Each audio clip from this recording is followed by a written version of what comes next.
doesn't matter who we are. What matters is our plan. You should have respected my authority.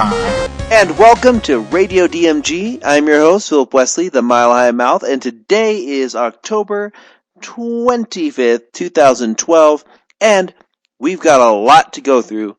Actually, we have a ton of newsity, but we're not going to go through that currently, because we have so many interviews from Non-DESCON 2012 that we haven't put up yet.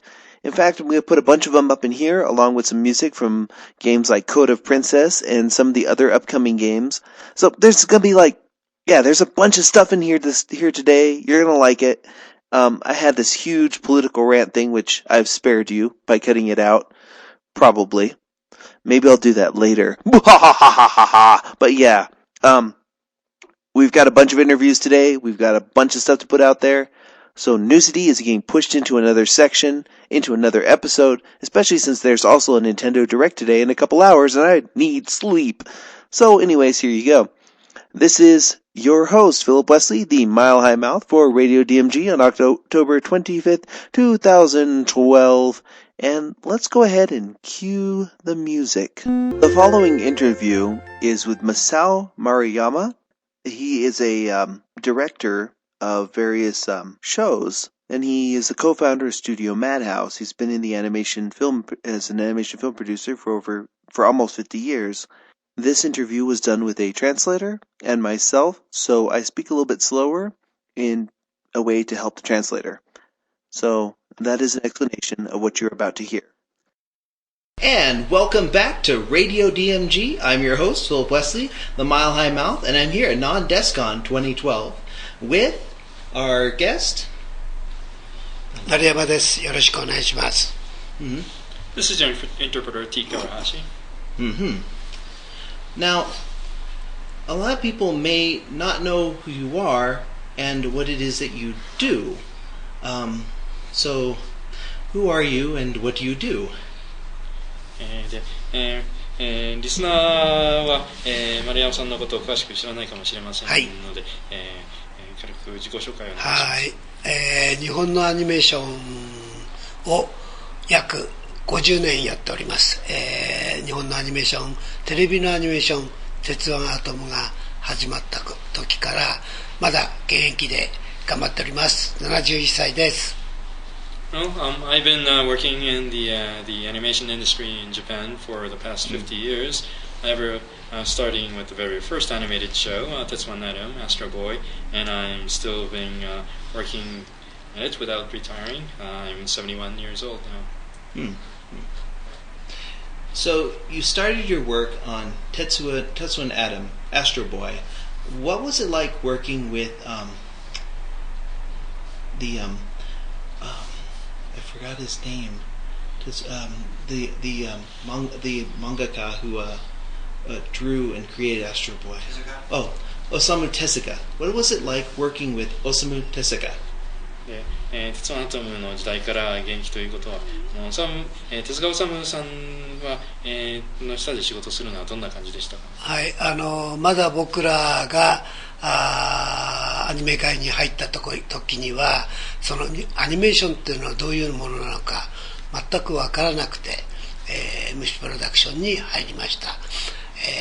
手塚治虫さんのいろんな指示に従って、仕事を覚えました。Well, when we got started in the anime industry, we had no idea what animation was all about. So we all followed Osamu Tezuka's instructions and then learned on the spot. You got involved in animation at a very young age. What inspired you to enter that particular field? 丸山さんは若くして、そのアニメーションの仕事を始めたわけですけども、どういった動機で、その分野に入ったわけですか？さっき言ったようにまだアニメーションという仕事が定着してない時です。虫プロダクションという会社ができて手塚さんがアニメーションを始めたんですけれども、そこに参加したスタッフは僕も含めてほとんどアニメーションがどういうものかわからないで、仕事に入りました。And this was a time when animation was not really established as a field yet. And so all the staff members who joined Tezuka's production, Mushi production, did not really know what we were getting into.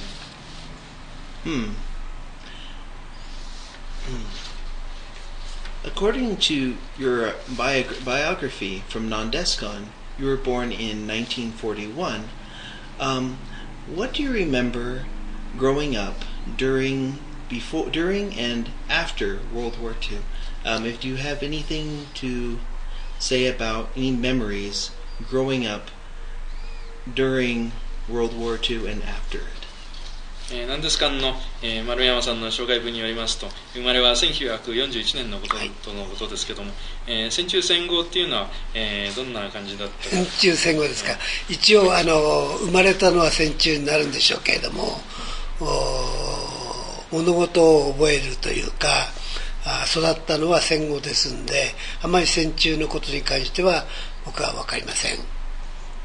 Well, I may have been born during the war, but that's not where my memory goes back to. That would be most all post-war.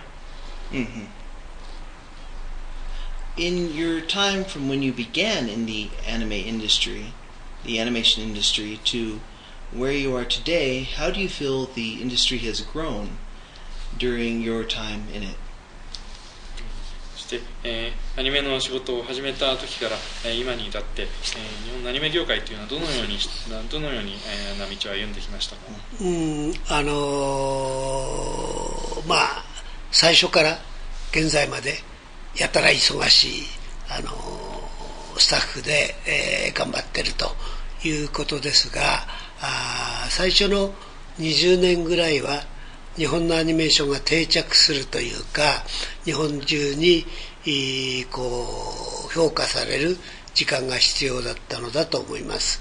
それから海外含めて、もちろんアメリカも中心に日本のアニメーションがいろいろ世界中に評価されて、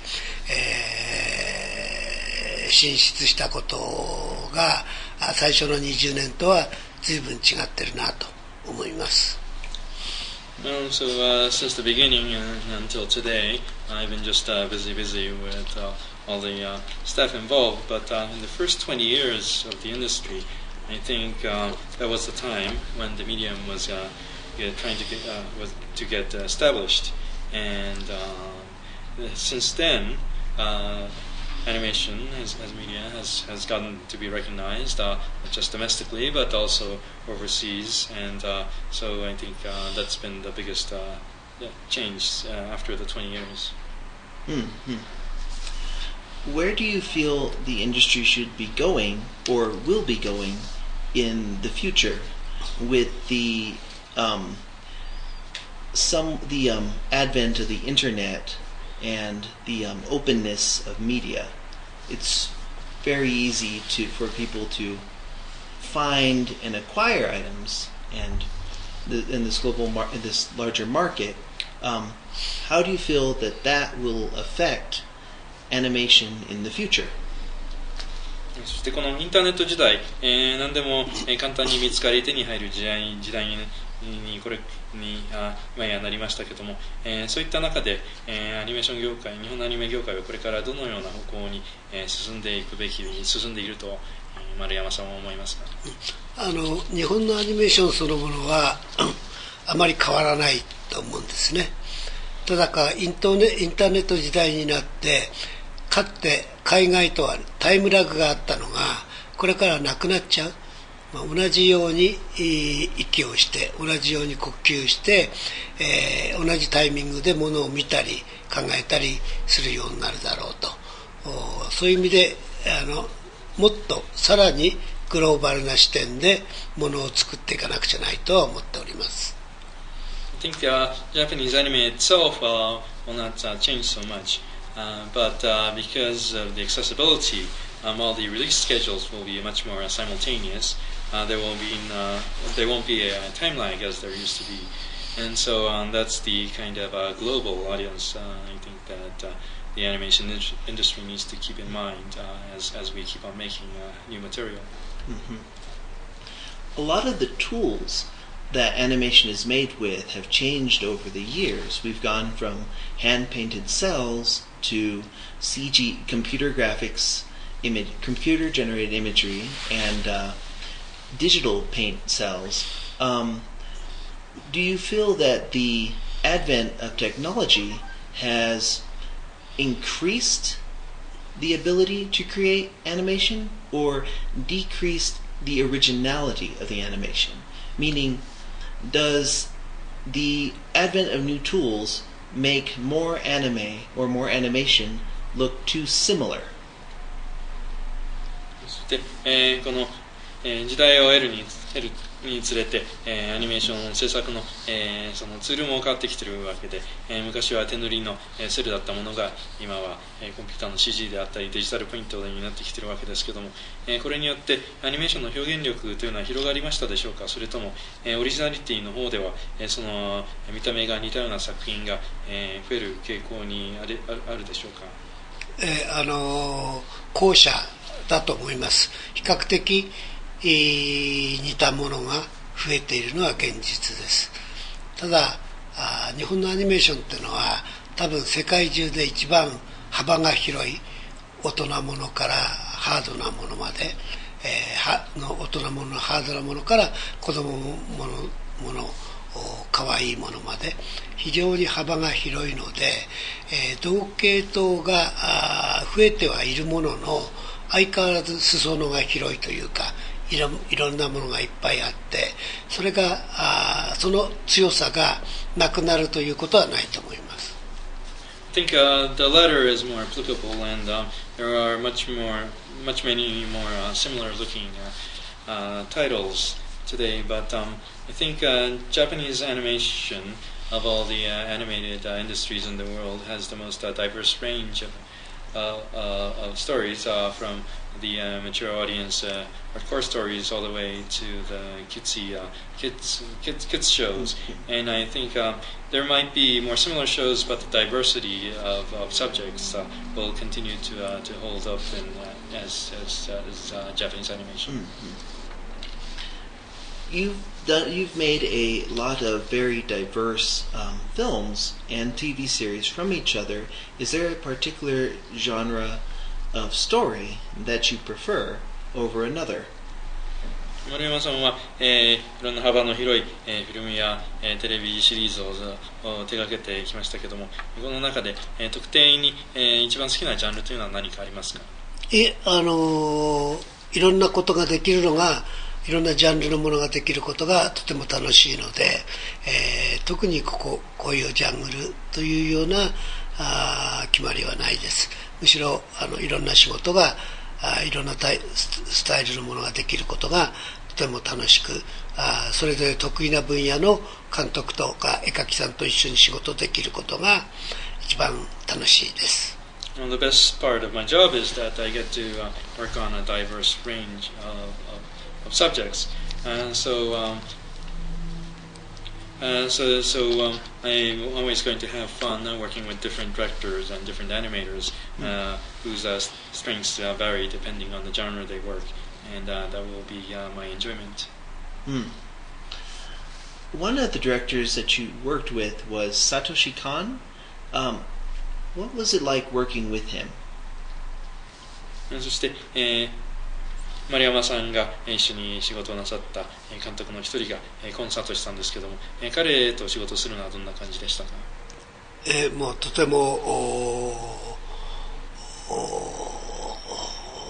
言いようがないぐらいエキサイティングな仕事だったと思います。The excitement of working with Satoshi Kon was beyond words. We've seen many different trends in animation, from Sentai to the current crop of moe titles. Do you find it difficult sometimes to resist the basic trends of the industry and to go toward more because I don't. Okay. All right. The question would be, there are various trends that anime tends to follow, where you may have more violent or Sentai type films during the 80s and 90s to the more moe and films of today. Does he find it hard to resist the trends or to go with the trends? そして、アニメ作品というのは、その流行り廃れがあったりで、例えば80年代90年代、もっと、このバイオレンスや、戦闘主体の、戦隊番組が、もっと流行っていて、今世紀になってもっと、萌え物が流行ってたりしますけども、丸山さんが作る中では、その流行りに従う方が楽ですか、それともその流行りに、逆らう作り方というのが丸山さんの作りになりますか？いえ、作り方としては迎合もしない代わりに、独特に自分の世界だけにこだわることもありません。作品によって、昔風のものであれ今風のものであれ、チャレンジしたいと思ってます。For me, my style neither conforms or it does not defy current trends, and working with the retro styles or current, whatever is part of the creative work.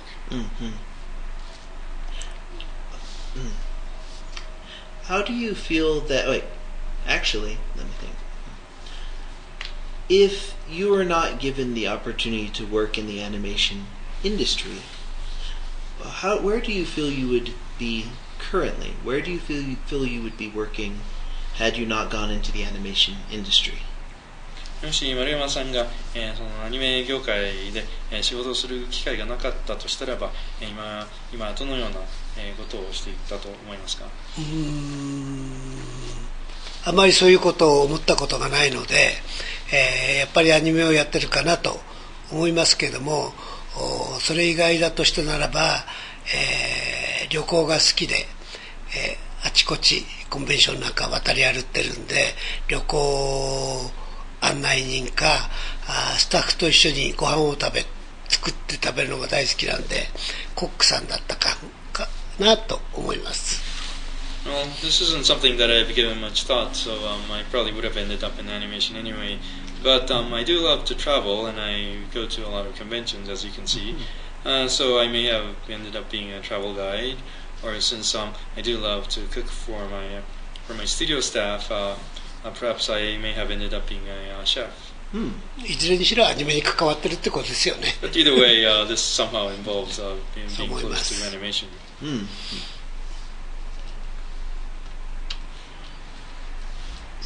Going to the thought about cooking, are there any particular dishes that he prefers to cook, or that you feel you're especially talented at cooking? でその料理の方では、その特定の得意料理、もしくは、好きな料理というのはありますか？いや、全くないです。何でも好きでしたし、一応何でも素人料理ができます。みんなでスタッフと一緒にご飯を食べるのが好きで、というだけです。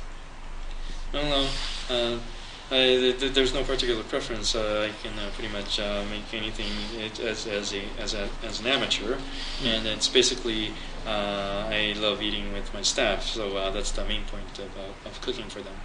おいしいものを食べたかったら外へ行って、お金を出して食べればいいので、僕のところで食べるのはおいしいかおいしくないかじゃなくて、みんなと一緒に笑ったり騒いだりしながらご飯を一緒に食べれるかどうかが一番大事なことです。Because if you wanted tasty food, you can pay out of pocket and eat out, and you don't eat my cooking for the taste.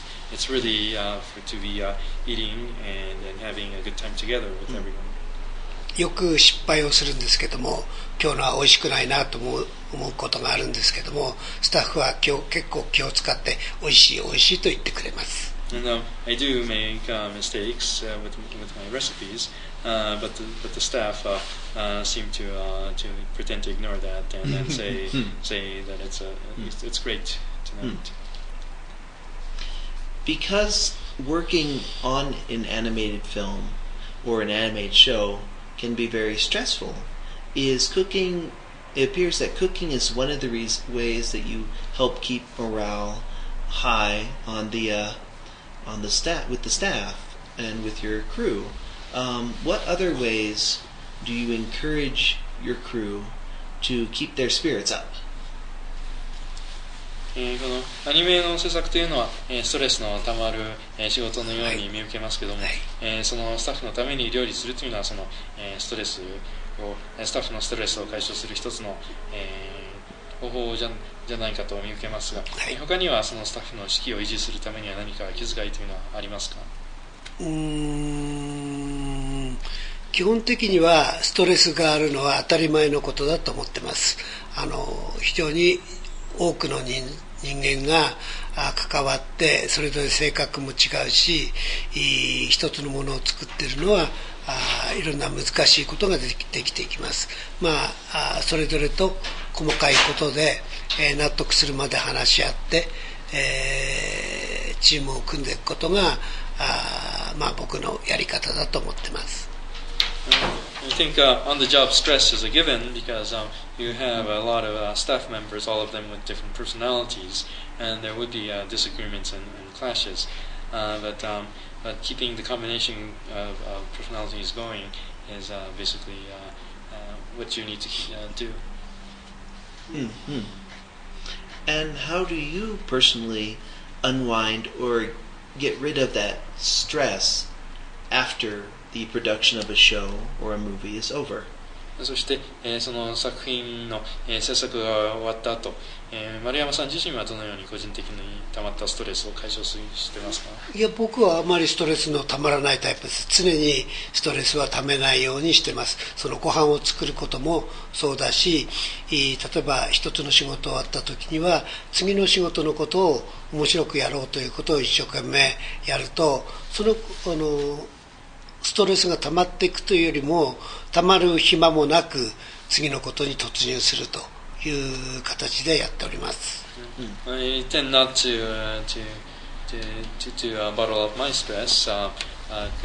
Cooking is one way, and when I'm about to finish one title, I'm already thinking about what to do on my next title, and just keep on, my stress doesn't build up just because I keep on going. 一番ストレスがたまるのは何かというと、お金が儲からないっていうことです。で、お金がどんどん出てってしまって、作品を作ることに逼迫していくことがとてもストレスになります。これは正しい。お金を儲けるために仕事をしてるわけじゃないんで仕方がないことだと思ってます。いい作品作るためにはやむを得ないこと、そのストレスなら引き受けていこうと思ってます。And actually, the biggest source of stress is when a title isn't selling, so that we're bleeding cash. But since I'm not in this line of work to make money, the best reward is to keep on making quality titles. And so, if that's my goal, then losing money is not the biggest concern that I have to worry about. How do you choose the people you would like to work with or produce shows or movies with when you choose them? 作品のスタッフというのは選ぶときはどのようにして選んでいますか？もともとその50年もやってるとほとんどのスタッフとお付き合いがあるので、その作品に合った人、なおかつスケジュールがなかなかそれぞれの人がいろんなものを抱え込んでて、自分が思ったスタッフと組めるかどうかはわからないので、その都度考えて、折り合うところで、スケジュール、お金、内容、それらが折り合うところでチョイスします。Well, since I've been working in the industry for 50 years, you pretty much know everyone, and it's just a matter of finding staff members who would be suitable for a particular title, who also has the schedule available, and to make sure that the personnel, the budget, and the schedule all match up together. Are there currently any directors or creators that you prefer to work with? 今、丸山さんが一緒に、仕事を、しやすい、特定の監督および、クリエイター、原作者、クリエイターなど、いますか？今までやった人とはトラブってないので、トラブルが少ないので、またやりたいと、今までやった人は全員とそう思ってますが、自分でやれることは数が少ないので、作品を絞っていかないといけないかなと思ってます。There hasn't been much trouble with the past creators or staff members that I work with, so that hasn't been a concern. But there's only a limited amount of work that I can do one at a time, so I have to choose which titles to work on at any given moment. 実績のある人は他のプロデューサーでも他の会社でもできるので、なるべくまだ組んだことない人と仕事がやっていければ楽しいかなと思ってます。And anyone who already has an established track record can pretty much do well under any other producer as well. So I tend to cherish the opportunity to work with someone that I've never worked with before. Are there any that you have not worked with yet that you would like to work with in the future? 今まで一緒に仕事をしたことのない人でこれからやっていきたいと思う人は誰かいますか？いっぱいいます。それは今この段階で固有名詞は出せないですけれども、来年とか再来年とかでその人とやってる、今計画中なんで発表できると思います。There are really a lot of such people, and I can't give out any proper nouns right now, but that's what I have in mind for my work next year and next year. 例えばこの間やった渡辺慎一郎君というのは坂道のアポロンというのをやったんですけど、彼とは一緒にやろうと10年ぐらいずっと言ってて、坂道のアポロンが初めてのチームでした。そういうふうに実績がある人でもない人でも一緒にやれると嬉しいかなと思っている人は数人おります。For example, Shinichiro Watanabe, who recently I worked with on Kids on the Slope, is someone that I've always wanted to work with for the past 10 years, and it took me this long, but this is one example of me working with someone who I've always wanted to work with and who I've never worked with before. 細田守君なんかも東映でやってたのを時をかける少女の時に初めて組んで、その後がサマーワーズというふうに続いていくので、初めての人と組むのは僕にとってはすごく刺激的で楽しいことです。And another example is Mamoru Hosoda, and he was at Toei before. And I worked with him for the first time on The Girl Who Left Through Time. And after that, it was Summer Wars. It's something I always cherish and find exciting to work with someone I've never worked with before.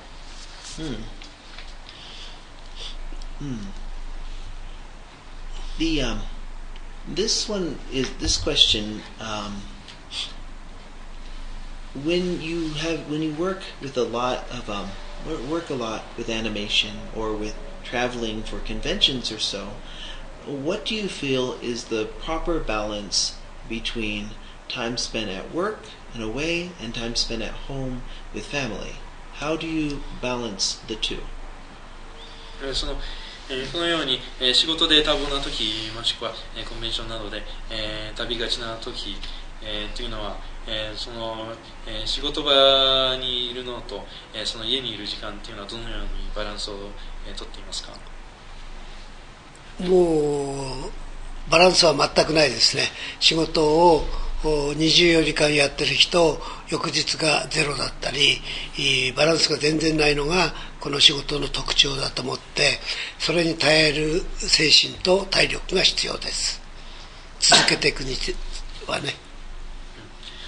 Well, there is no balance in my line of work. Some days you're working 24 hours a day. Another day you might be getting zero work. But this is the kind of environment that you have to endure, and that's what it takes to be in the industry. On your project, Kids on the Slope,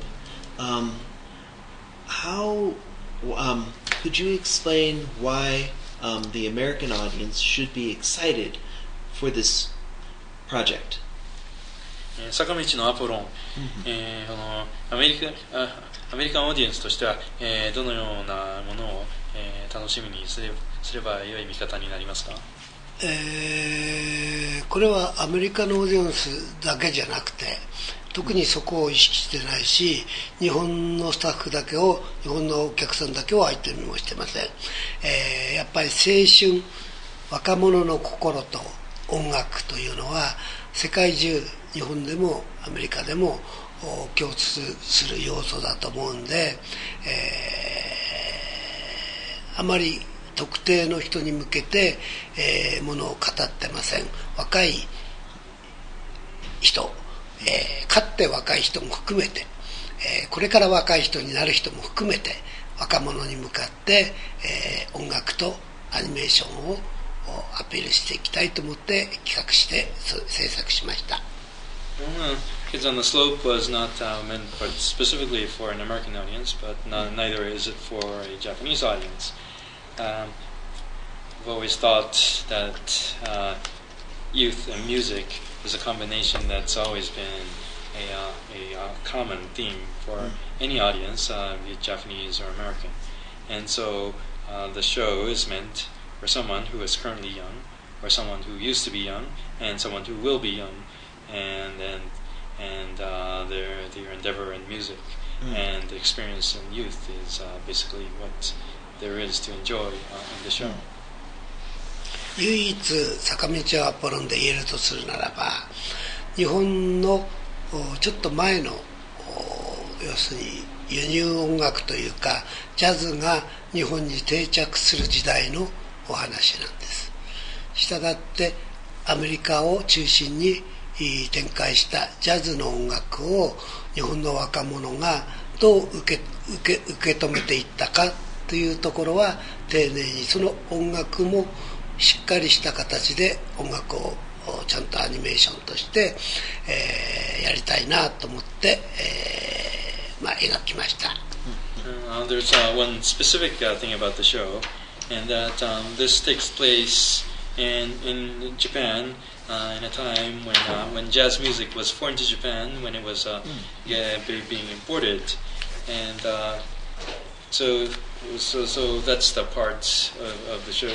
Of the story of how that I spent time I made sure that was depicted in detail how the young characters were learning jazz and how it was being established in Japan as a genre of music. さっきその話に出た僕が戦後どうだったっていうことで言うと、少年からちょっと大人に20歳代になる頃に一番衝撃的だったのは日本の文化よりもアメコミだったりジャズだったり、要するにアメリカから流れてきた文化ということに非常に興味を持ちました。それを今アメコミっぽいアニメーションだとかジャズっぽい音楽だとか今一回自分の中でリファインして、描けるということはとても嬉しいことです。You asked me earlier about how it was growing up in post-war Japan, and that was a time when I was going through my adolescence into my youth in my 20s, and that was a time when there was a lot of foreign, especially American influences coming into Japan culturally, such as American comics or jazz music. And those were my my fresh cultural influence, and I find it very exciting that I can redevelop those themes as American comic style animation or jazz influenced anime, and put that back into the genre. So, you feel that the use of jazz music or the influence of that culture has helped lift the spirits of the youth, essentially. では、当時の若者の、気概をジャズやアメコミの影響というのはその気概を上げるのに役立っていたと。ものすごくですね、日本の文化が広がっていく、日本的なものだけじゃないということになっていくことに関しては絶対必要だったものというふうに思ってます。I think that kind of foreign influence was an absolute necessity into widening the diversity of Japanese culture back then. In the most recent decade, we've seen a rise in nationalism in Japan, and we've also seen the rise of what's referred to essentially as a hikikomori phenomenon. What culture do you feel should be brought into Japan or imported into Japan to help with this particular issue, to lessen the influence of that particular phenomenon? この10年、日本では、国粋主義が、の上昇が見受けられ、また、若者の間ではいわゆる引きこもりという現象が、流行ってきているようですけども、どのような、その外国からの文化的な触発があれば、このような、傾向というのは、和らげることができると思いますか？これは日本だけの問題ではなく世界的な潮流ではないかと僕は少なくとも思ってます。日本だけが変わって日本だけが良くなるってこともないように、世界のいろんな人と相談しながらやっていきたいなと思ってます。Well, I think this is an issue that's not specific to Japan, but is something that you can see worldwide. So I don't think there's something that could improve just Japan, but something that we all need to talk about and find a solution to. When a show that you have produced does not find an audience, do you reflect on that going into your project after it? Or do you just put it aside and just go forward? 丸山さんの手がけた作品が、そのオーディエンスを見つけられなかった時、その反映というのは次の作品に現れますか？それとも、それは、捨てて次の作品作りに進むわけですか？全く誰も受け取らないってことはないです。必ず作ったものは誰かに伝えられるものだと思ってます。それがものすごい量で受け取られるか、一部の人にしっかり受け止められるかはこれは何とも判断できないので、なるべく長い間10年経っても見てもらえるもの、受け止めてもらえるものを作ろうと常に思ってます。I think it's never the case that there is no audience for anything that's been made. There's always going to be someone who accepts the work that's been made. It's just a matter of whether it's a very wide audience or if it's very specific as an audience. But that's not something that I could completely measure. judge making going into making a title. So what I make sure is to make something that can withstand the test of time. That's something that would still be valid 10 years forward. You've traveled to many conventions. What do you feel about non-DESCON so far in Colorado? 丸山さんは、方々の、コンベンションに、いらしてますけども、今回の何ですかっていうのは、どんな感じですか？今日オープニングだったんで今回がどうかということに関してはまだ分かりませんが、やはり、アメリカのお友達が日本のアニメーションが好きでいてくれることは僕らにとってはとても嬉しいことですし、いつでもどこでも行って一緒にお話をしたいと思ってます。Well, since Nandeskan just started today, so I can't really comment on how Nandeskan's going this year. But I always love. It's very rewarding for me to see American friends like the work that I've done, and I would always love to travel and go talk to friends and then listen to what they have to say. There is a lot of energy, even evident in the opening ceremonies at these conventions.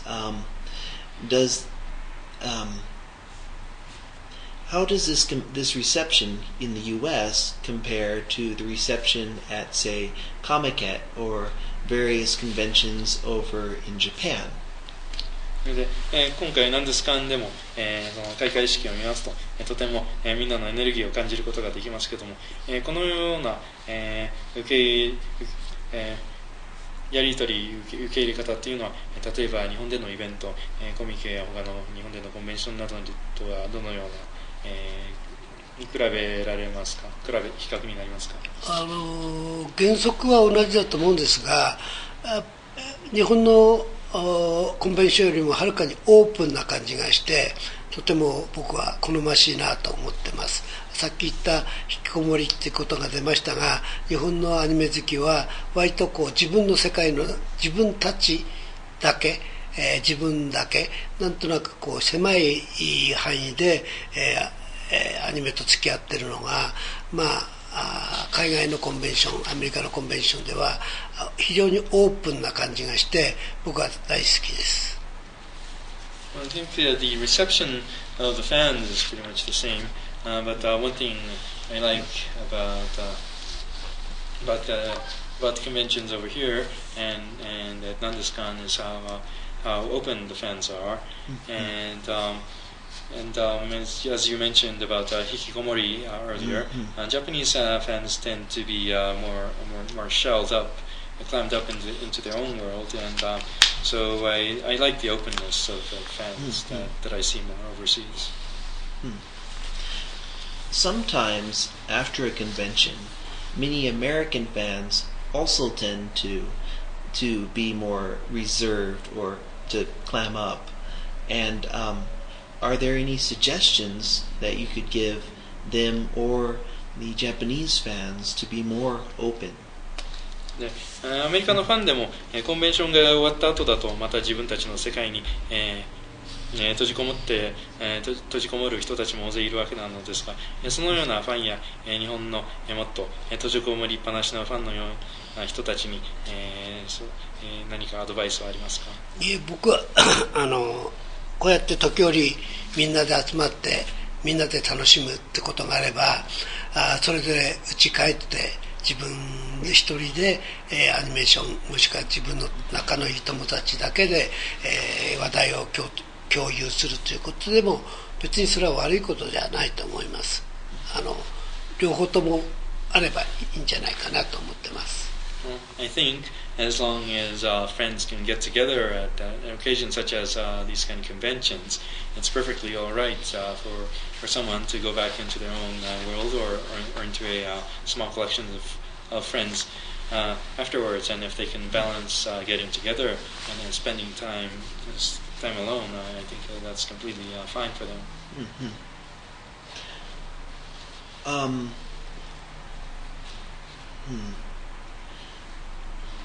What are you expecting from Non-DESCON this year?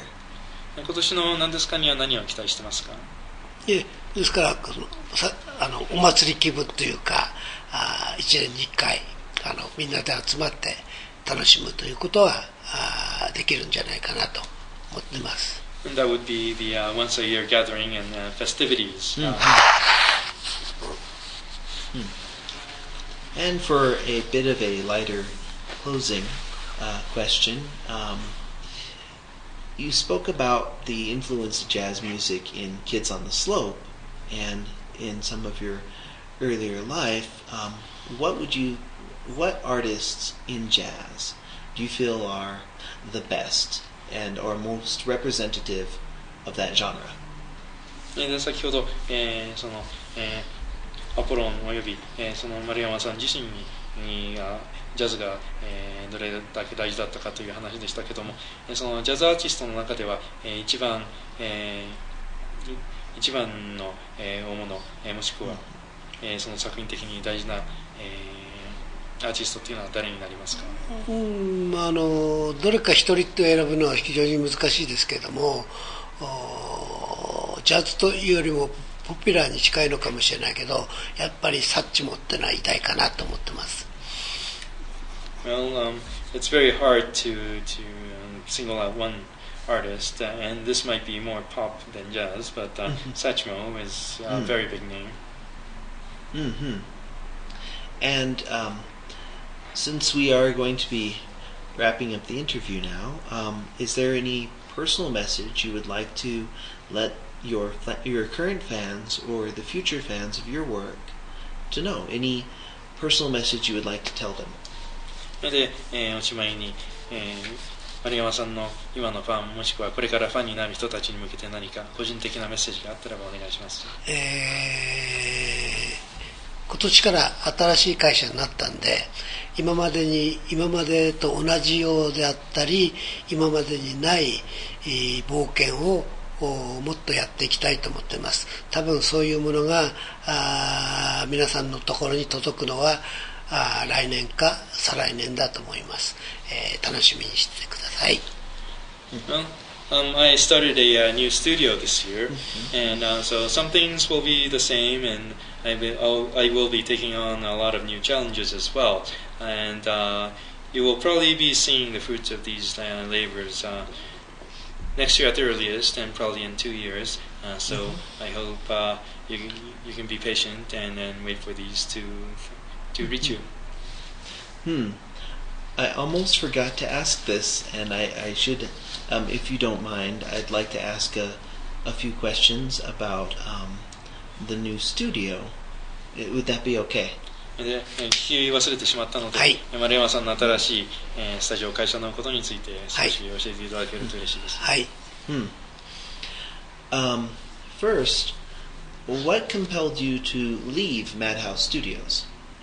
そのマッドハウスを離れることになった動機っていうのは何だったんですか？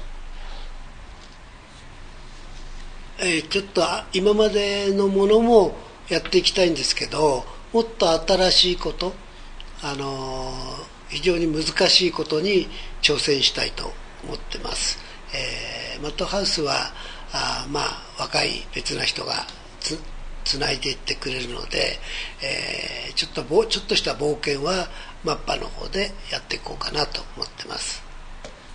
Well, I've always there were a lot of new things that I wanted to take on, but those would be more difficult challenges, and the younger people can take on the work that's been going on at Madhouse, but for all the new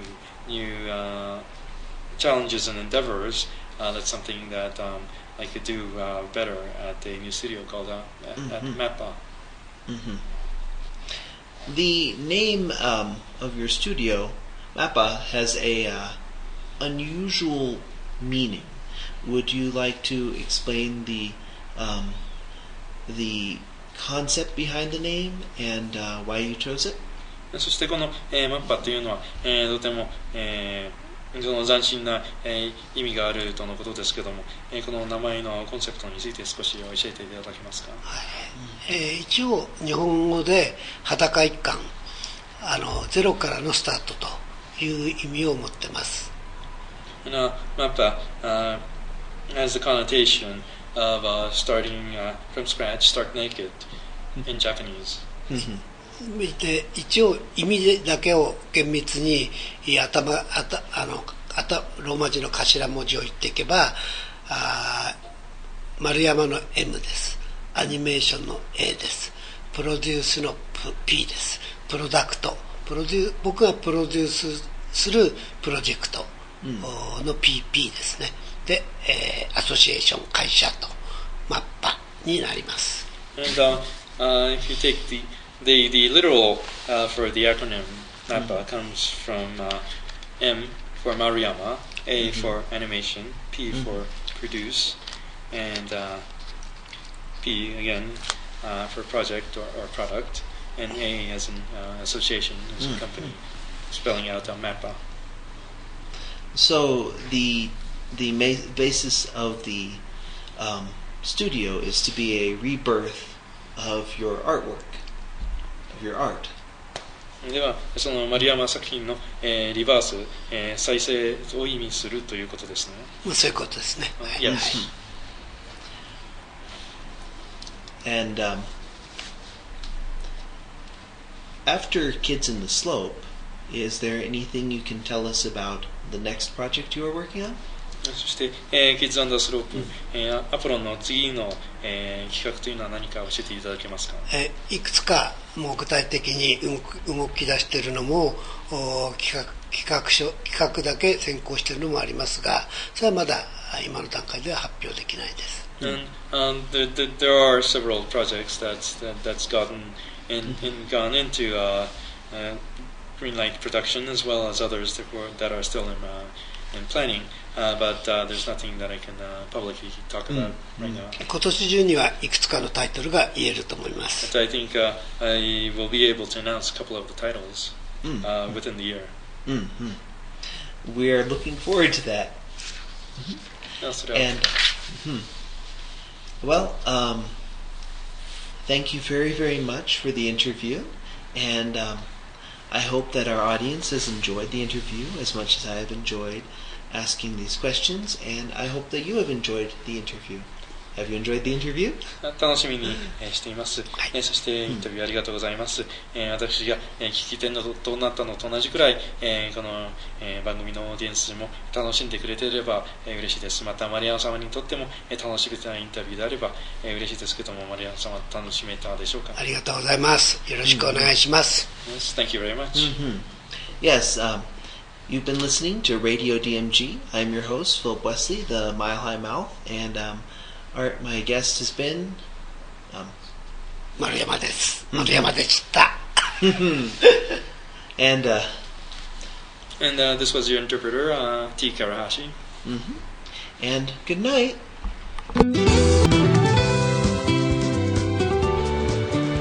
And welcome back to Radio DMG. I'm your host, Philip Wesley, the Mile High Mouth, and I'm over here at Non-DESCON 2012 with our special guest, J. Michael Tatum.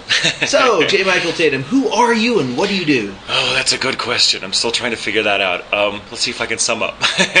I'm a voice actor and adaptive script writer and sometimes ADR director, primarily based out of Texas with Funimation Entertainment. And I've done lots and lots and lots of things. In the voice acting world, I'm probably best known for roles such as Kyoyo Otori in Oran High School Host Club, Sebastian in Black Butler, which is a big one, a few things that are coming out soon, such as Control C, which I think is premiering actually here at this con as we speak. And I also play Okabe Rintaro, or Hoin Kyoma if you prefer, in the upcoming dub of Steins Gate, which will be released in just a couple of weeks. And many, many, many other things besides. As a writer, I've worked a great deal on Dragon Ball Kai and Dead Man Wonderland, other things. So, yes, we'd be here all day if I was trying to remember everything I've done. So let's go first up into voice acting. How did you get into working with your voice? Well, strap in. It's kind of a long story. It's funny, actually. I was really heavily into stage from childhood on, and well into my teens. I did stage work, community theater, that sort of thing, all the time. Loved it. Just kind of grew up on the stage, really.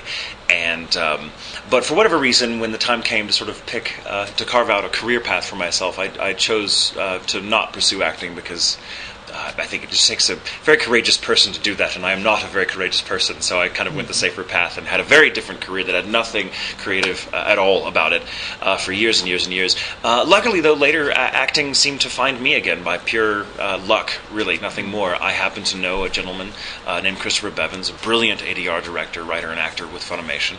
He and I have been friends for a number of years, and while I really respected and thought what he did was great because I've always been a huge anime fan, I never even conceived of it as a business I could get into, so I just sort of enjoyed it and appreciated it from the background, as it were.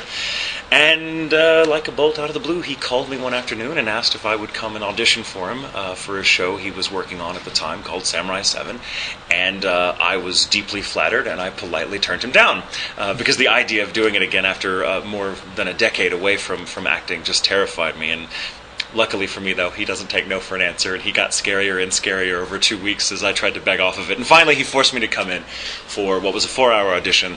It was total ADR boot camp for me. I'd never been in front of a mic before. I'd never worked with a dub script. Had never worked with animation, matching flaps, we call the mouth movements and that sort of thing. And it was quite an education. And when we were done, I stepped out of the booth confident that I'd completely blown it and that he would leave me alone. And instead found out that I had actually been recording the first handful of episodes of the show and was now contractually obligated to return and finish out the characters. So that is how I became an actor. And slowly but surely, I began doing more and more on the side, and then was approached to do adaptive writing and directing as well, and now, almost 7 years on, I can't really imagine doing anything else. So you're kind of kidnapped into voice acting. Sort of kidnapped into voice acting, exactly. Like, I was abducted into it. That's almost exactly how it played out. Goodness. Did you get the cat back? I got the cat back, okay, yes. So, you said that you worked a lot when you were younger on stage or so, but you didn't always have a stage voice. No, I did not. In fact, for the longest time in my early childhood, I didn't speak very much at all until I was about 8 or 9 years old because I had a debilitating speech impediment. And though I am from Texas, I have a rather neutral accent. One that kind of falls rather easily into that sort of British, that proper British, because my speech therapist, my first speech therapist, one of many, and probably my best, may she rest in peace, was a British lady. So I really learned to talk from a British lady with an enormous background in theater and musical performance, and that is kind of what propelled me to pursue stage as a young person, because she had many contacts within the industry, and once I found my voice and I began coming out of my shell, she sort of encouraged me to audition for various local community theater productions, and so that's what happens. So in a way, it's interesting. My performance in Black Butler as Sebastian is that accent, which is really fun to get to do. And man, I wish it just something about the British accent just opened doors for you. People respond to it. I don't know why. It's like we're all hardwired to hear that proper English tone and just go, oh yes sir, what would you like? Or just it's just you lift your pinky up when you drink or something when you hear it. I don't know why, but that performance as Sebastian is kind of my very belated Valentine to the lovely old woman who taught me how to speak. So before that you said you hadn't really started talking much until you were about 8 or so. How did you deal with that before? Well, I don't know that I dealt with it very well at all. Actually, I tended, when I did communicate with people, I tended to either do it in very, very terse staccato phrases that were still very painful for people to listen to because it took me forever to spit them out, or I typically carried around a pad and paper and would write what I wanted to say on it. I was a very introverted child because of it, and a very bookish child. I've read since as long as I can remember. I've always had my nose in a book. And I grew up around a lot of books, and so luckily I had that to escape to get away from the fact that I just couldn't really relate to people, or at least communicate with people very well at all when I was a child. And I suppose some of that still carries over, when that's sort of in your formative years, you never quite get over it, at least in my experience. And so I really dove into literature and poetry and things of that nature because all of these characters that I encountered on the page became the sort of surrogates for the flesh and blood friends I didn't quite have the courage to try to make because of my lack of a voice. So yeah, that's it's a coping mechanism after a fashion, but one I wouldn't recommend. Oh, so what books were most influential? What were your best friends? Oh, my best friends. Well, as a kid, I grew up reading things like, anything by Robert Louis Stevenson, of course, Treasure Island, all sorts of things. I mean, Shakespeare was probably my best love, still is very much a formative influence on me because I think one could spend an entire lifetime, 3 or 4 lifetimes reading Shakespeare and never get to the bottom of him. And I was encouraged to read it as a young man out loud a lot. And we often found, incidentally, that the stutter vanished as long as I was reading from a script. I think probably another foreshadowing of my future career. But yeah, I loved that. I used to read. I read a lot of. I was fairly fluent in French, lit as a young person. Later learned to speak it, but I read it from a very early age because my grandmother was somewhat fluent in it as well. So all these old Tintin books that she had in original French, I used to read those. I used to read all kinds of stuff. I used to love the old turn of the century pulp fiction novels, but then later got into the more hardcore fare. Like the Poe and Lovecraft and the people who... Yeah, absolutely. Poe, Lovecraft. The people who influenced them, like books like The King in Yellow and stuff, right? Oh, The King in Yellow. Oh, my God. Points to you for getting that. Oh, my God. I wear no mask. No mask? No mask? Sorry. I love that you get that. Oh, my God. Wow. You just made my life. I've never heard anyone ever reference The King in Yellow. Holy crap. I want to curse now. I'm so happy. Oh, that's fine. But yeah, I read a lot of that stuff. I read a lot of Kipling, the Jungle Books, some of my favorite books, and the Twice Told Tales, and the Mars Chronicles that he did. You're thinking of Burroughs. Sorry. You're thinking Burroughs, the guy that Burroughs. No, there's very Burroughs. Also, Sax Rohmer, the guy that brought us Fu Manchu. Oh yeah, that wonderfully not very PC villain. Pretty much. But yeah, so yeah, all those things, and then later, I got, and all that was kind of tempered with the great poets like Shelley and Lord Byron and all this stuff that I had a really really wide reading. The rule of thumb, and my grandparents, who I spent a great deal of time with as a young man. Because I was fortunate enough to live close, had this massive library. My grandmother taught literature and was also very just musical and all that. They had this massive library, and from as early as I could, the rule of thumb was if I could reach it on the shelf, I could read it. And they had a ladder, so I had access to everything. Mm-hmm. It was really, really wonderful. Did you ever try memorizing any of it? Frequently, and I still do, especially poetry. I think it's really designed to be memorized, and it's difficult. In fact, I think that's really the only true way to possess a poem is to try to memorize it, because there's so many layers of meaning. You can't just get everything from just reading it once or twice. You have to really have it in your mind, and it needs to kind of become a permanent part of your psyche so that it's on free circulation, and occasionally new meanings or interpretations will suggest themselves to you in the middle of the night when you're not even thinking about the poem because it's now part of you. Yeah, kind of like, for me, it's Khalil Gibran, The Prophet. Oh, yes. Those are amazing. Nice. But yes. You do a lot of convention work and a lot of voice work and stuff. What do you think of Non-Descon so far? I love it. I really love it, and I'm so hesitant to say this because it sounds like I'm just saying it because I happen to be here at the moment, but this is probably by far one of the best conventions I've played. And I've done a few in the past few years. I have quite a few under my belt, strangely enough, but I love it. Everyone here, the atmosphere, everyone is so nice. Everyone is so cool, and I get people blow me kisses for no particular reason. But yeah, everything. It's a really well-run ship, but the atmosphere they create for the attendees, that's the most important criteria for me. I could really give a damn about how I'm treated as long as I have a place to sleep and some water. I'm pretty low maintenance.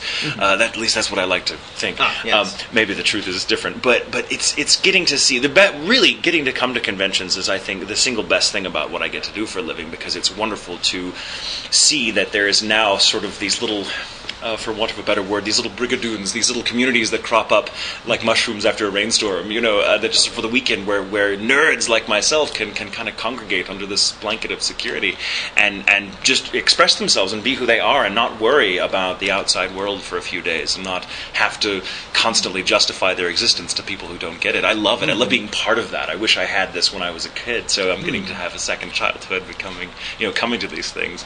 And NDK just does it right. They really do. Well, it looks like we may have just a little bit more time for just one more question. All so, right. this one's one I ask a lot of people, and you were talking about that security shell. I've noticed at conventions there's a lot of energy out here at the convention, lots of positive energy and stuff. And then you have people when they get out of that protected blanket and go back into the normal, everyday Owen drum, they tend to clam up a little bit and to go back into a shell. Do you have any advice to help them keep that energy there and cope with that? Well, that's a good question. I don't know that there's sometimes the best way to go about it is to, if your natural reaction is to be introverted and to sort of withdraw from the humdrum realities of everyday life when you leave a place like this, I don't think there's anything wrong with the impulse to withdraw from that, because I think reality as it's given to us by the larger world sucks. And I think by and large we are right to elect not to take part in it. So I like to say, just keep your imagination well fed on delusion. Cultivate privacy. As long as you have your friends and the people in your life, be they flesh and blood friends or people you read about in books or people you watch on the small screen or large, as long as what's up here in your head and in your heart has something it can channel out to, who gives a damn what everyone else thinks? And if you don't want to engage in that, don't. That does not make you less of a person. There will always be places like this you can come to where that energy can come out. So yeah, don't push it, don't stress it, don't worry. You're not less of a person because society thinks you're weird and because you're quiet. And there's no problem with being weird. Absolutely You're not. among weirdos here. But yes, thank you very, very much for the interview. Thank you. It's a pleasure. This has been Philip Wesley, the Mile High Mouth with Radio DMG, and we're here at Non-DESCON 2012 with our special guest, J. Michael Tatum. And good night. Good night. You guys see the game last night? This is Dr. Stein, and I'm so glad you're listening to Radio DMG. Radio DMG. After about 30 episodes, I wonder if people really think or realize that I'm kind of a bit of a troll sometimes. That's cool. Your recording device is very cool. I don't mean to get meta on people right away, but it's this little device and it has this wonderful microphone. Hi, welcome. Hello, sorry. Hello, and welcome back to Radio DMG. I'm your host, Philip Wesley, the Mile High Mouth, and I'm here at Non-DESCON 2012 with... I'm also Philip. No, I'm not. I'm Chuck Huber. Chuck Huber. Chuck Huber. So, Chuck Huber, who are you and what do you do? I am an Anunnaki citizen from the planet Nibiru, and I've come here to pole shift your universe. No, I'm a voice actor. I started voice acting when I was 4 years old. No, 20? 24. Dragon Ball Z, Android 17, Garlic Jr., Emperor Pilaf, a bunch of other characters on that. And then I did Hiei and Yu Yu Hakusho, Dr. Stein and Soul Eater, Shao Tucker and Full Metal Alchemist, and lots of Austria in Hetalia, Hero in Shin-Chan, something in Black Butler. I can't remember his name. Yeah, I don't know. It'll come back to me. I'm an old man. Be nice. Yes. So, aside from voice acting, you also do a lot of writing and directing. I've done a fair bit of writing and directing. I wrote, in terms of anime, the first one I wrote all by myself. And when we say write, it's really script adapt, because you're adapting it from the Japanese translation. But the first one I wrote all by myself was Bakano, and it was fun because it was a period piece. So I got to be searching on the internet for all like these, sort of cool period ways of putting things that would also fit the flaps. And I also got to write on Sergeant Frog, which was probably one of my... And Hetalia. Hetalia and Sergeant Frog I wrote with Jamie Markey, and she's a very, very funny woman. And she and I would just make each other laugh. trying to find funnier and funnier jokes to put in, because it kind of let us go with Italia because it's historical, and so we had to sort of hit things from an American perspective instead of a Japanese perspective, because the comedy's different. What different countries mean is different. So those two were really fun. And the directing I did a long time ago. Recently I've been directing more film work, and have a movie and a web series that I'm a director of photography and assistant editor on that Brina Palencia is doing, called The Troubadours. And we just premiered the latest episode, Hobbit Day, last night, which is cool because it was very Lord of the Ringsy. Some of the other stuff that you've written, apparently you helped co-write something called The Fragility of Seconds? Yes, that was a movie we did. It was basically me and two other friends, Matt Tompkins, Julio Cedillo, and we hopped in a van with some film equipment and drove to Mexico and made a movie. That's pretty much all the preparation we had, was let's just throw film equipment in a van and drive.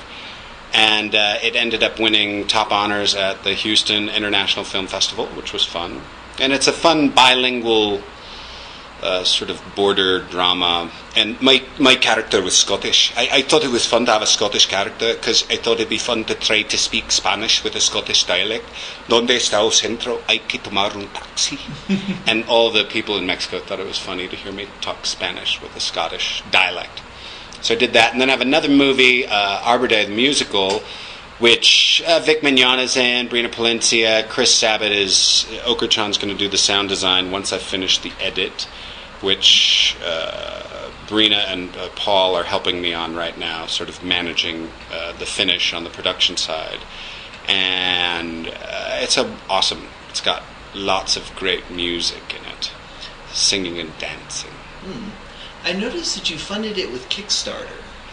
Yes, the last portion of it here has been funded by Kickstarter, and it's been it was amazing when the Kickstarter thing happened. It's like an outpouring of I just had my spit on the microphone. An outpouring of support, and the I don't know. It's just good to have that backup. As an artist, you don't have people rooting for you when you're trying to make it to the next job, so getting to have people behind you is really important. Arbor Day the musical has an interesting backstory to it.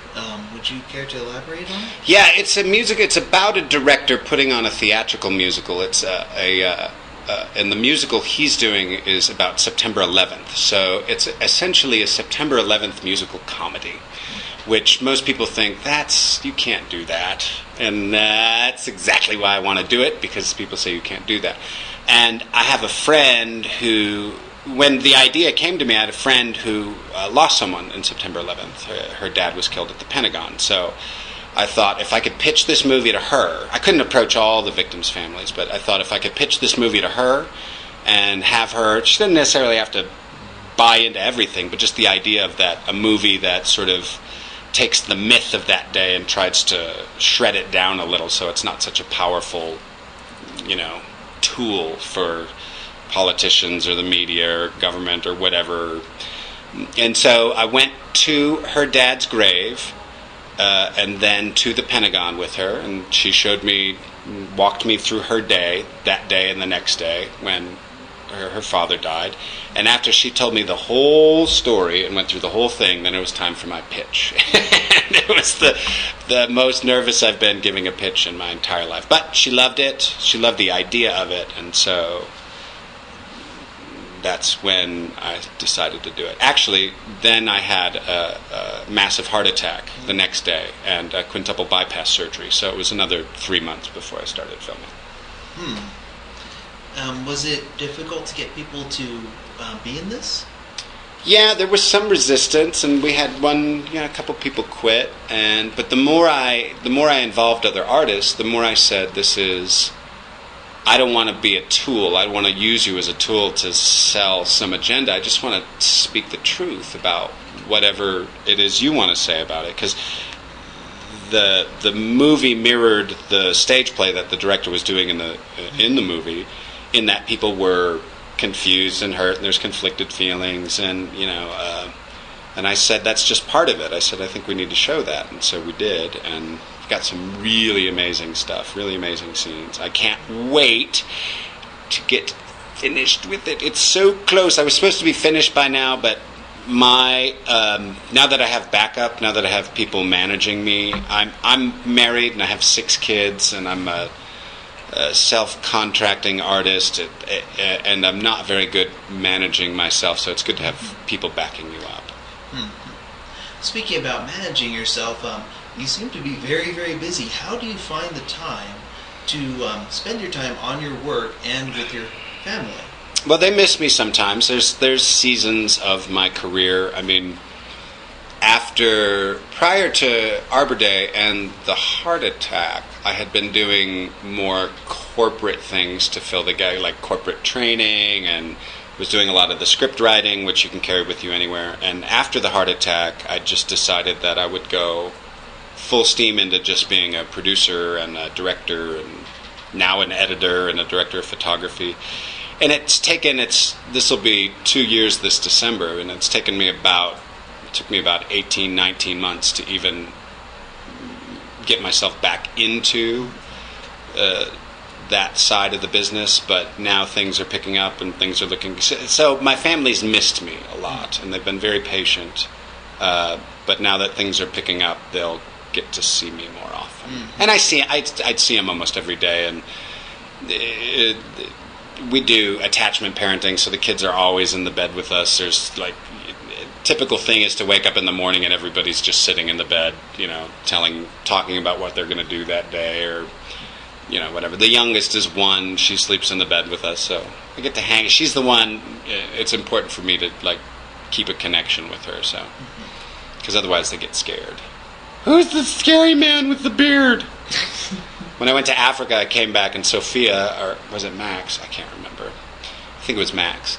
Didn't recognize me and started screaming because I'd been gone for 6 weeks.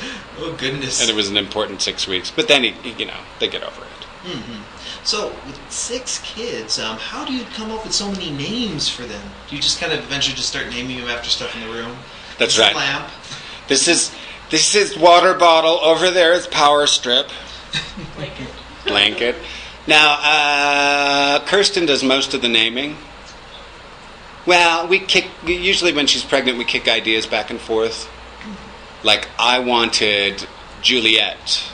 Did you get Juliet? No, she wanted Juliet. I wanted Juliet's name. I was fighting for Artemis.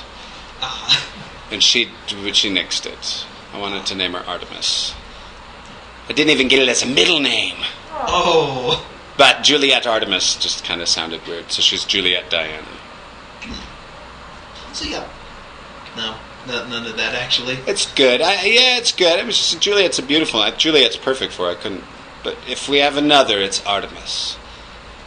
You've heard it here first. That's right. Mm-hmm. So, going back to Arbor Day the musical and your heart attack, do you feel your outlook on life changed a little after that? Oh, yeah, definitely. Even my kids noticed it. My son Gabriel, who's the sweet little teddy bear of a kid, came up to me. He said, "I don't want to hurt your feelings, Dad, but I like you better after the heart attack."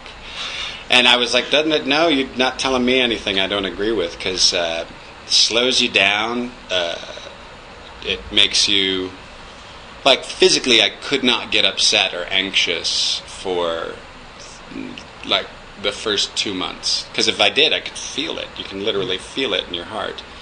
And now that I'm, healthy and running around like a madman, things recede back to something sort of normal, but you carry with you, hopefully, enough seed of the changes that you keep nurturing them and growing in that change. I'd say I'm less worried about where I'm going or what's happening next, and way more just concerned with what's right in front of me instead of worrying about the past or the future. Mm-hmm. Past makes you depressed and the future makes you anxious.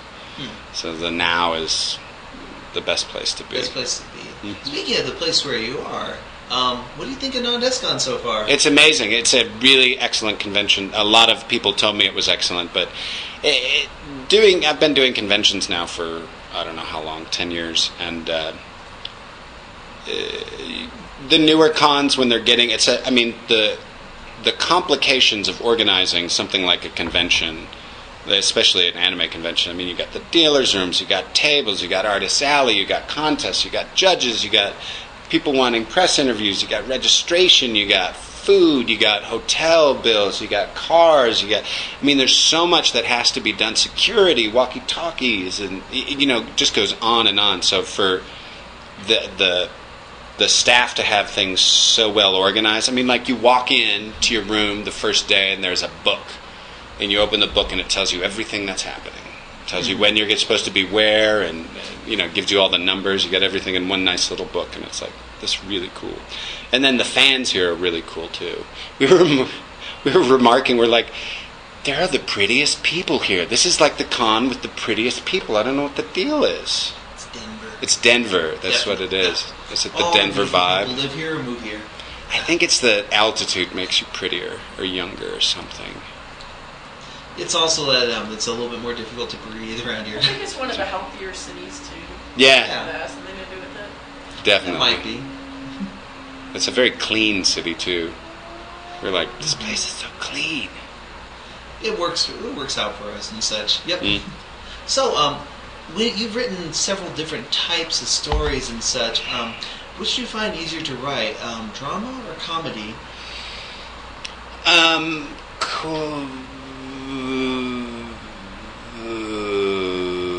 I think they're both equally as hard. I wrote a monologue for Arbor Day the musical that I was very proud of, but I don't feel like I really have a right to be proud of it because I wrote it in it's like a 4-page monologue, like a 4-minute monologue, and I wrote it in maybe 11 minutes. It just came out of me and I just wrote it.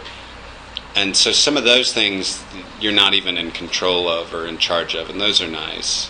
And that can happen with comedy or with drama. When you get stuck with drama, it's easier to fix that on set or with camera. It's easier to let the director or the actors fix sort of a dramatic moment. You need the narrative well crafted. But writing comedy, I think the key is having lots of people look at it, and if everybody thinks something's funny, then it's funny. And so you're like, okay, that joke works. Writing in isolation is, I think, probably the hardest thing. Being able to write and show it to other people and have them change it and adapt it is the easiest, whether it's comedy or drama. That said, I think I like writing drama better. But I always try to find things that are funny in it too. So. And crowdsourcing it essentially Right. with other people tends to eliminate a lot of problems many writers have with writer's block. Right. Would you say so? Yeah, as a matter of fact, we're writing a web series for the Georgia Department of Education, and I was doing the first draft of the episode summaries, and so trying to get the narrative out. And I emailed Brina and I said, I need help with this. And literally all I needed was for her to sit on the phone with me for 45 minutes. And I'd pitch her an idea and say, okay, this kid has to have trouble in class. He's not getting along with his teacher. There's a problem. The mother's upset about it. What's the problem? What's the issue? And so we kick ideas back and forth. And you always know because someone will start with an idea and flip it back to you, and you flip it to them. And then during one of the flips, it's like you both go, aha, that's it. That's the one we want to use. And we did that on like 3 different plot points. Took like 45 minutes, and I was off to the races again. But I'd been stuck on those 3 problems for like 4 days. Well, what is the a film about? It's called Modern Teachers, and it's about teachers in Georgia. And the Department of Education wanted to do it to sort of promote their ideas or their initiatives, which we essentially will script within. The narrative will sort of address those issues because they want to do like roundtable meetings with parents to talk about the different issues that the webisode sort of touches on. Mm-hmm. So it's like a narrative way of approaching a topic, which is really smart of them. So, Well, I have a quick question about the Troubadours. Sure. Where did the inspiration for that come from? That was Haley and Brina. I think it started with Brina's Kagura video where she roasted Chris Sabat as Kagura 72074, whatever her name is. And so it started with that, and I think Haley Esposito, her partner, had another idea, and so it was it's their baby. They brought me on to shoot the first episode and subsequent episodes after that as the director of photography. And I'm pretty good as a DP, but we've gotten professional DPs since then to make things look even better. I learned enough being a DP so that it'll make me a better communicator to DPs when I'm directing, because I'll be able to understand what the camera does and what I'm asking them to do. And where I found the most fun was in editing, getting to edit some of the episodes and try to fix some of my mistakes creatively, camera mistakes, and then also as we got better and better, seeing how the edit became easier and easier and allowed us to stretch the sort of color effects or actual effects or sound effects further and further, which is we're getting better. We keep getting better as a team, which is... I was saying that, I used to think that I wanted my talent to be better than everybody else's, but you get to a point where the only way your talent will get any more usefulness out of it is by being surrounded by people who are more talented than you. And that's... we all have gifts, but everybody is, being surrounded with a team of talented people is really amazing. It's a lot of fun. Speaking about being surrounded by people, I have a question about an earlier answer that you gave me. Why attachment parenting? Attachment parenting is basically, it's vintage parenting. It's antique parenting. It's just about keeping the child close to your body for as long as possible. And I didn't do any of this. This is all my wife. Kirsten's the smart one, and I just defer to her opinion or read the book she's reading. She'll give me a book to read.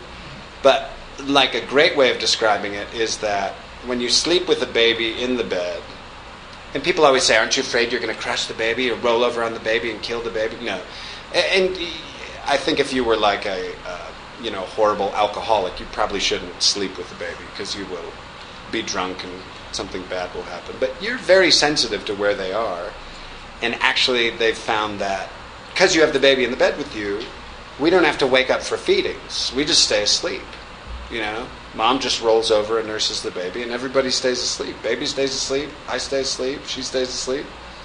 And then the other thing it does is you are right there if they get sick, if anything happens. And SID, sudden infant death syndrome, happens a great proportion less in families that do family bed or attachment parenting because you're constantly connected to the baby. And yeah, you like any two people who are in the same bed, you nudge each other or touch each other, so you're constantly aware of the other person's, life. Are any of the kids in school, and do you do a different kind of schooling than public school? Yeah, we do homeschooling, and we have part of a homeschool co-op, and it's like all day Thursday, and Kirsten takes them to the home, and this is new this year. She had been doing, and I had been doing the lessons the previous years, but with the homeschool co-op, we don't have to plan anything, we don't have to grade anything, all we got to do is help with homework, so they get all their lessons for the week, plus they have other things with church and other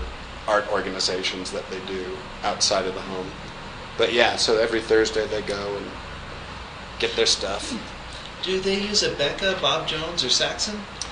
Saxon, definitely. Saxon's one of my favorites. Yes. I was a principal of a school for 6 years as well, and a teacher. And we use Saxon. I'm familiar with the Abeka curriculum.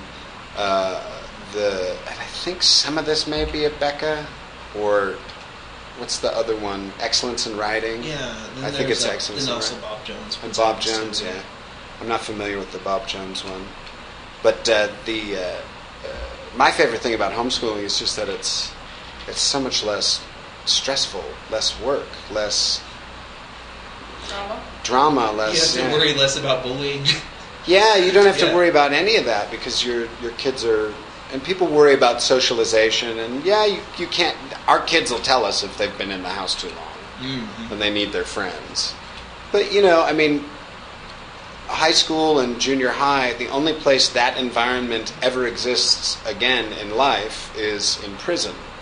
You know, I mean, like the giant public high schools and public junior highs are, you know, it can be a very scary place for kids. And it's because it's not a natural system. It's not natural to separate people by their age. That's the only place we separate people by age is in these schools. Because it's more natural for children to be around adults sometimes, or older kids, or younger kids. And that way you have to, you know, adjust to all of humanity. But when you Lord of the Flies everyone in a single class and you're, you know, cohesive in that way, it becomes... It really doesn't set you up for the real world. No, it doesn't. It doesn't. If it does, I've been in some office environments that remind me of a high school, and I don't like those either.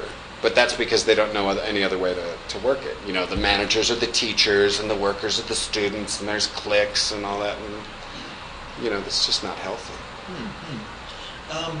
Going back to that socialization and such, there's a question we do ask a lot of guests, and I'm going to ask you this one here. I've noticed at conventions there's a lot of energy that people tend to have. There's a lot of energy that people tend to have at conventions. You see them running around doing all sorts of stuff, but when they get out of the conventions, they tend to clam up or just go into a bit of a shell. Is there any advice that you could give our listeners about how to avoid shelling up? Just to be a good friend. I always say, you know, you may want to be friends with someone, but the best way to have a friend or a group of friends is to be a good friend. So you may see someone who needs a good friend, and then you be that good friend, and then suddenly you're surrounded by friends. And it's not about being accepted into one group or another. You have all the power yourself right now. You just find someone who needs a friend and be their friend, and suddenly you have friends. It's very simple. There's always people who want friends. I want friends. I mean, we all want friends. Even when you get older, you have friends move away, and then you don't have that thing you used to have because they live in Seattle or whatever now, and so then you want to develop new friends. And I mean, it doesn't ever stop. I'm sure as we get older, we'll still have to do it. Mm-hmm. Well, that's it for right now. I'm Philip Wesley, the Mile High Mouth, and my guest has been Chuck Huber. And did you have anything else to say before we say goodnight? Spatula. That's all I have to say. Mm-hmm. And good night. Good night.